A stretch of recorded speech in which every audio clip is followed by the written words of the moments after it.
Hey YouTube, this is the alternate angle to the camera that's over here that I'm going to be talking at in a minute. And I got my notes for an interview I'm doing with David Knight, who's on the InfoWars network. We're going to be talking about the Florida mission, bearindependent.com. You can click the missions tab to find out about that, helping to feed people and rebuild homes for civilians and veterans in the Panama City, Florida area. So I'm waiting for them to ring me up on Skype. We've already tested our levels. We've already established our commo back and forth. Everything's good. And they're going to do a hot lead in here in about 4 minutes. And so kind of just standing here praying, hoping the Father gives me the right words, drinking coffee and drinking whatever this swamp water is that's supposed to be good for me. Doing that and kind of rehearsing what I'm going to say over and over in my brain so as to not sound like an idiot. This is the biggest interview I've ever done, and typically speaking, you know, until recently, until a year and a half ago, I didn't talk to people. And the Father just laid it on my heart to start talking to people. So now I'm talking with people, y'all included. And I've never talked to this many people at one time, so truthfully I've got a little of the, but we'll be okay. Remember the deal that the Father had with Moshe: you show up, I'll handle the rest. Well, I'm here. We'll see how it goes. So I'll make sure to hit this button when we start doing this, so and hopefully you guys will be able to hear. I'll also link their half down in the description. Doing the deep breathing.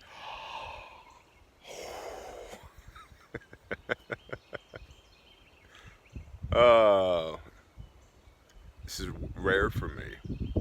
This is rare for me. Although I see the Father sending some sunshine for me, so that's nice. And great tasting meal. Pre or post-workout fuel alternative. At just 240 calories per bar and 15 grams of protein. This is the lead-in. These bars will be your favorite at-hand snack for at home. TJ, I got a quick question for David.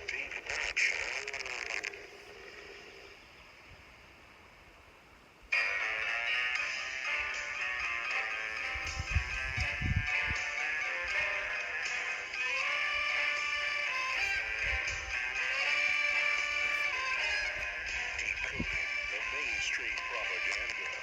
It's the David Knight Show.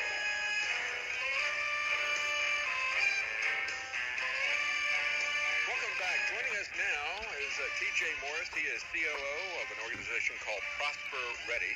It's a preparedness consultancy, and he contacted us and wanted to talk about what is happening in the aftermath of the natural disasters in Florida around Panama City. He said he's been trying to get attention to the fact that there's more than 100,000 people who are homeless or displaced Americans throughout 5 counties that were severely impacted by Hurricane Michael in Florida.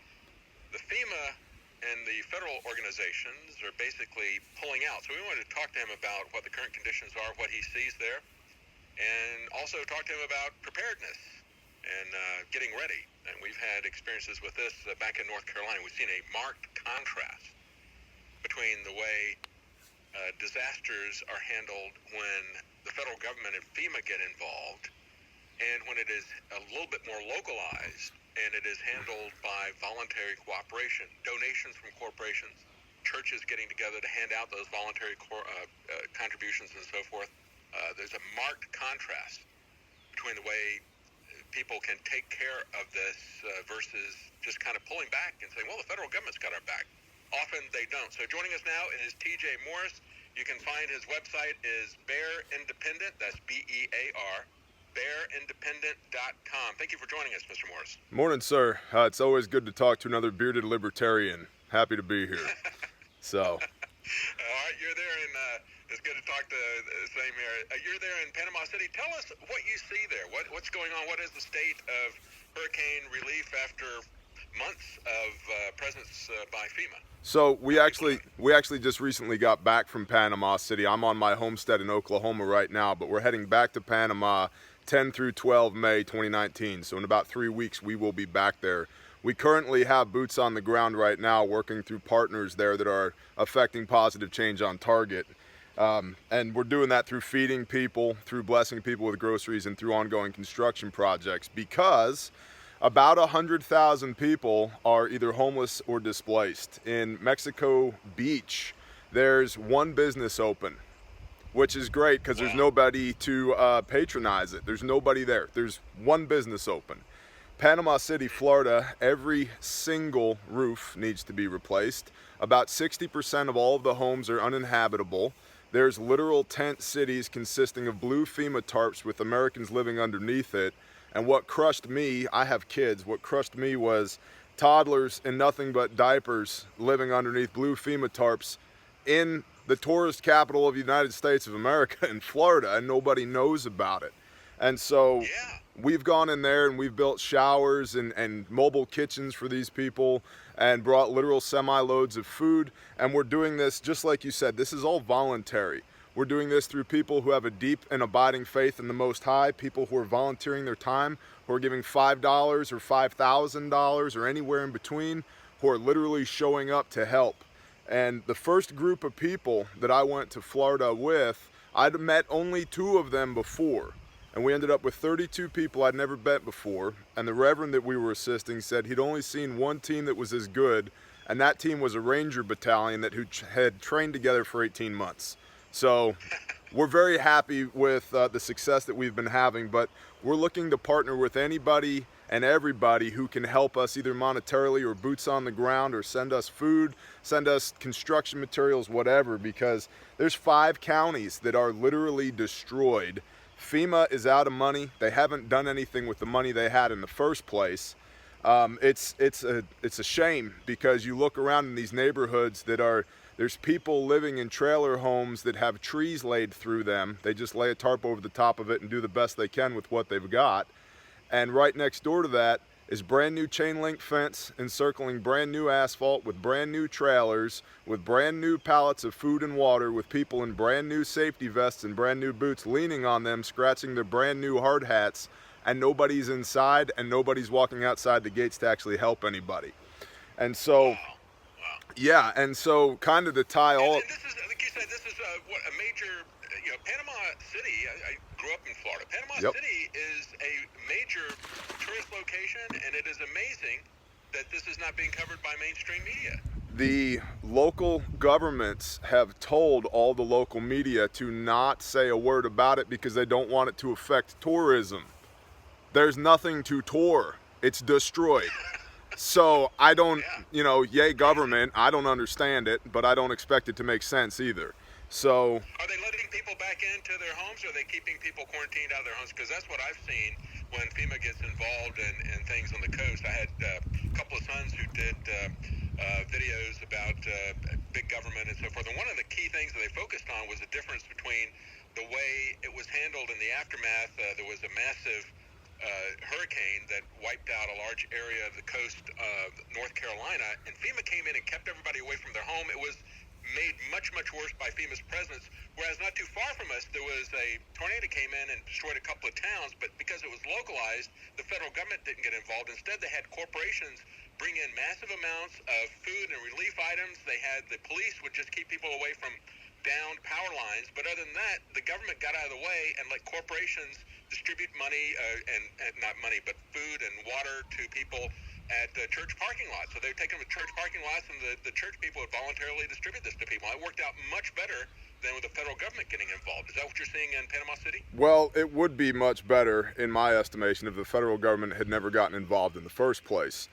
Of course, I'm biased, but whatever. Because we have a historical track record of the success of government trying to do things, like this. It doesn't always end well. So, to be specific, the government has told local churches you can't distribute food, water, or clothing or building materials more than 2 days a week. Well, that's stupid. Really? Yes.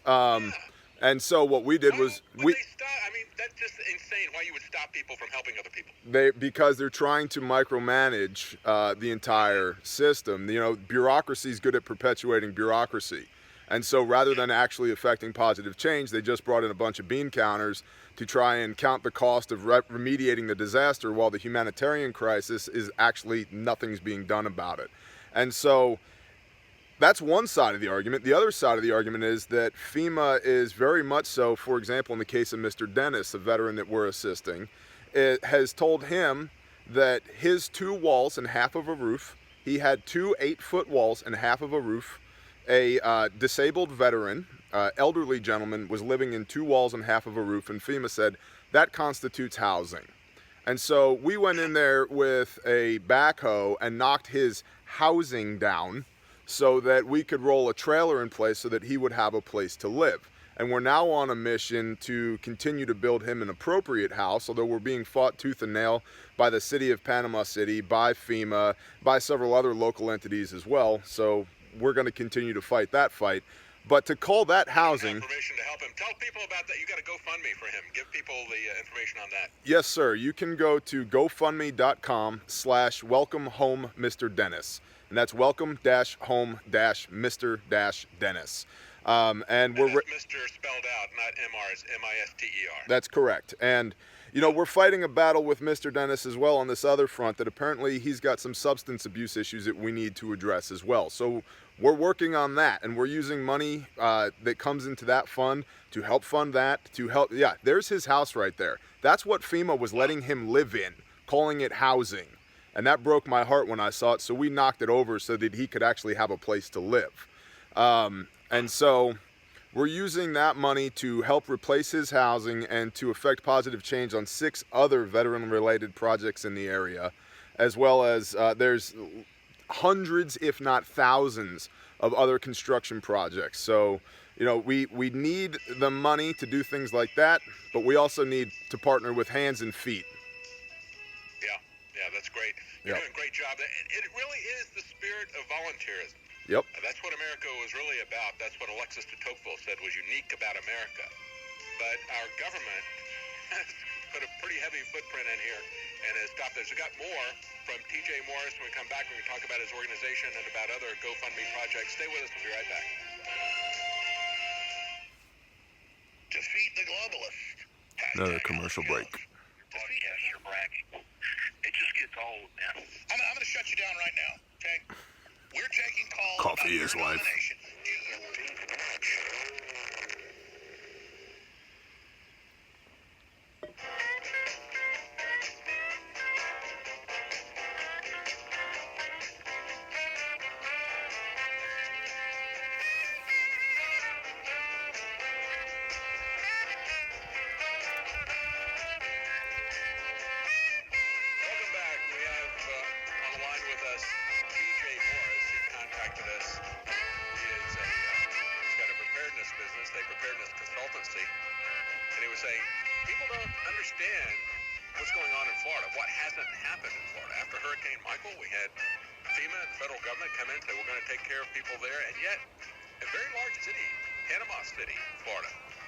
As well as 5 counties there are affected. And TJ, you said that it's probably only about 10% remediated. Is that your estimate? Yes, sir. What's happened in that area?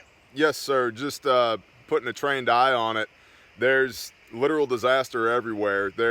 I mean, I'll tell you what, an enterprising individual, getting back to libertarianism, could go down there with a log truck and a sawmill and make lumber for a decade.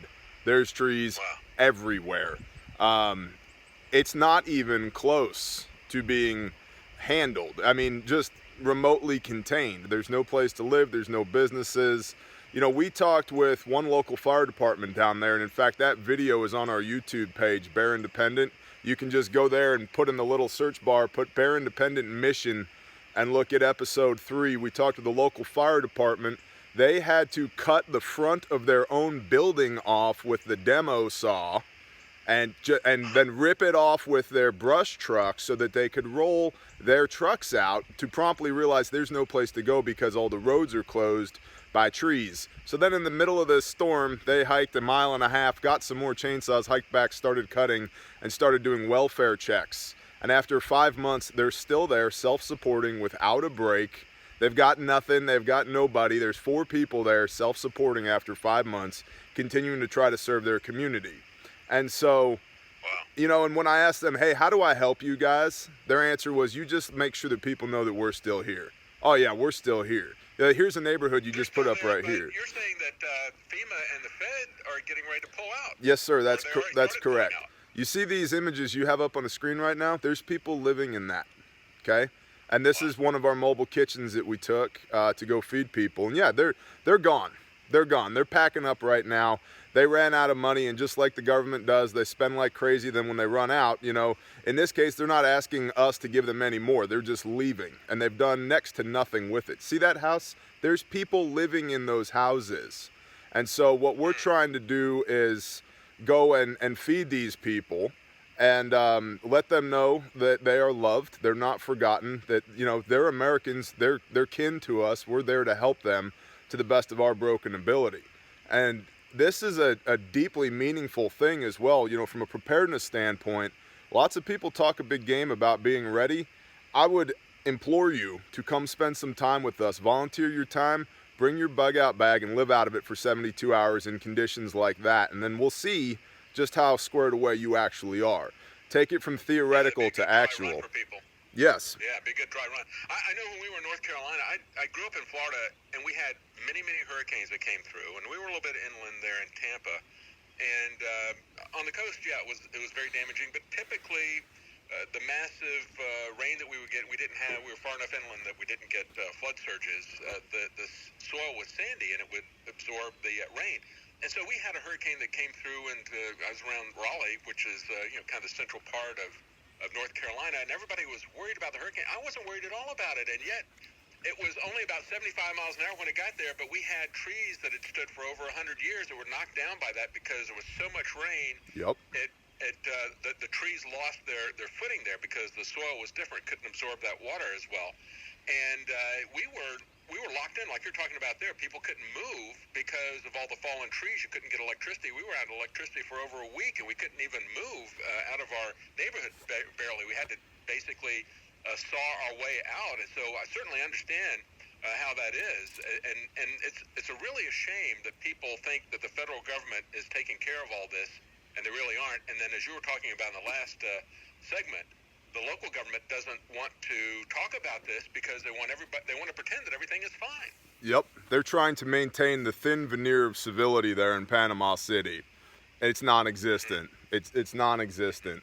I mean, in one place, listen, we had to post security around the clock for our forward operating base, St. Andrew's Church of God, that's half destroyed, that we were actually blessed to be able to hold church services in while we were there serving. And but we had to post security around the clock because we were the only people who had anything in these neighborhoods. We had semi-loads of food, we had water, we had building materials, which we fully intended to bequeath unto the community, but we still had to defend it, right? And so just the desperation that happens in these positions is crazy. And of course the police stepped out and made contact with us because they were wondering who we were and what we were doing, and because of the way that we all present ourselves. You know, we put up a very good command presence, but the government does nothing, man. They talk a big game about doing it, and then ultimately they do nothing. And then, truthfully, in my opinion, that's because that's not their job. They're not good at doing that. They're not built for that. It's better done person to person, community to community, faith group to faith group, with those deep and personal interconnections, not some faceless bureaucracy trying to address a humanitarian issue. It just doesn't work that way. And it has always been that way. It's yes. just human nature, as I was saying before. Alexis de Tocqueville, talking about America in the early 1800s, he was talking about how effective America was because it was organized that way. It's just human nature. Technology doesn't change that. But you don't live in Florida. How did you get involved in this? Tell us that story. Okay, so I have an extremely busy day most days, and I had a call with a client that got canceled. And so I had a rare moment of time to actually look at my emails. And I got an email from the Reverend Gilbert who said, "Hey man, I follow your channel. I know you're a man of faith. Can I talk to you about Florida?" And so I was supposed to be on the phone anyway, so I just called him. And I spent 5 minutes with him on the phone, and within the first 30 seconds, I could tell he had a conviction of the Holy Spirit.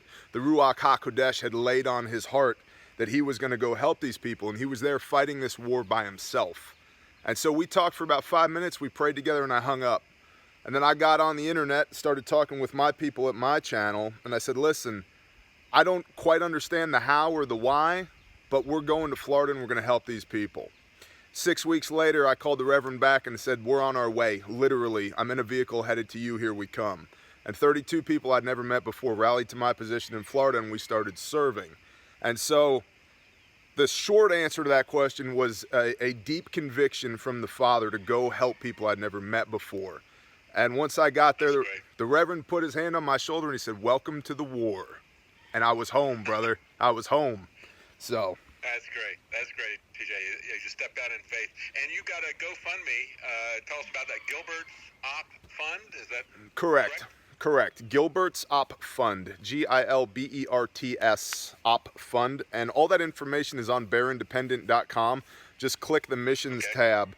And there's 501c3 paperwork there. People who are listening, that's BEAR. I know people who are watching can see that on there, but if a lot of people listen on radio, it's BEARindependent.com, and you've got a YouTube channel, Bear Independent, where people can get updates as to what's going on there if they want to join this effort. Yes, sir, that's correct. And all the information is there, as well as the GoFundMes, the mission profile, the donation authorization letter, the 501c3 paperwork. You know, these are charitable donations. All of that is there. It all exists there. It's all legit on the up and up. We have zero operating costs. This isn't one of those things where you send me $100 and I use 84 of it for operating costs. This is one of these things where you send me 100% of your money is going to this. And that operational fund is to continue to support the Reverend and his wife, Miss Evelyn, with what they're doing to, as he puts it, St. Thomas Aquinas, I believe, said, to preach the gospel, always use words when necessary. And that's what he's doing. So. That's right, living it out. That's yes, great. sir. Well, I hope people will take a look at this and get involved in this. The government is not helping these people, folks. It really is up to us. And that's the bottom line. And kudos to TJ Morris for stepping out in faith. Again, you can find all that information at BEAR, that's BEAR, bearindependent.com, and you can find links to YouTube as well as to those GoFundMe programs. The biggest thing is we just have to be aware that the government is not going to provide everything for us, and that is especially true of freedom. And they're not going to provide a free press for us either, folks. If you want to support InfoWars, take a look at some of the specials that we've got right now at InfoWarsStore.com. We're talking about the aftermath of the hurricane there. We do have a 2-week storable food supply for just $67 for less than $5 a day. You can get high-quality storable food. It's time to prepare for yourself. And as TJ was saying, if you really think that you're prepared, get a bug-out bag and go down there and work with them for a while and see if you really are prepared. We also have our annual T-shirt sale, 50% off new and classic shirts, hats, and hoodies. 50% off at InfoWarsStore.com and $50 off our Alexa Pure Breeze air filter. Take a look at the specials we have there. Support Info. Okay, just did 27 minutes with InfoWars, David Knight, and I think it went okay. We'll see. Hopefully somebody got convicted to reach out and help people they never met before. So we'll see what happens. So there's that. I have no idea what the quality is going to be like for y'all, but there it is. So man, thank you guys for supporting this channel. Thank you for being along for the ride with what we do.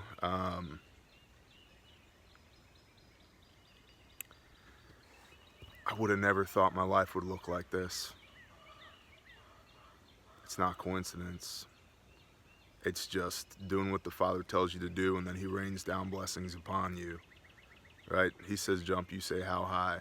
He says go talk to Pharaoh, and you say I don't have the words, and He says the how's none of your damn business. You just go talk to Pharaoh. I will be there. I will give you the words. And so, thank you guys.